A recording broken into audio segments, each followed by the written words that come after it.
Where were you when you had your first ice cream cone? Do you know? Well, a new USC study in Nature Communications gives one possible explanation for our food prominence in our memory. Of course you remember. Why can we remember specific details that surround foods that we eat? NewsMedical.net report that the body's longest nerve, the vagus nerve, is the autobahn between what scientists have referred to as the two brains, the one in your head and the other one in your gut.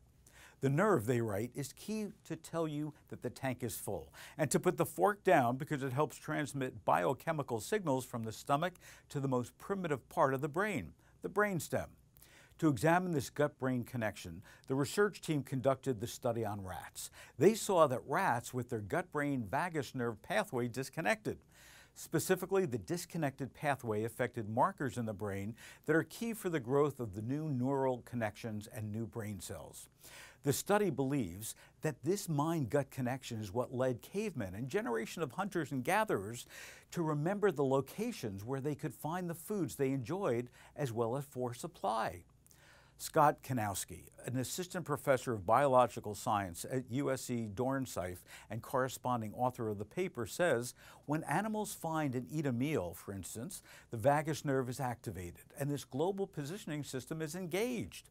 It would be advantageous for an animal to remember their external environment so that they could have food again. The scientists wrote that their findings may raise an important and timely medical question that merits further exploration. Could bariatric surgeries or other therapies that block gut-to-brain signaling affect memory in general, or at least where we could find our foods?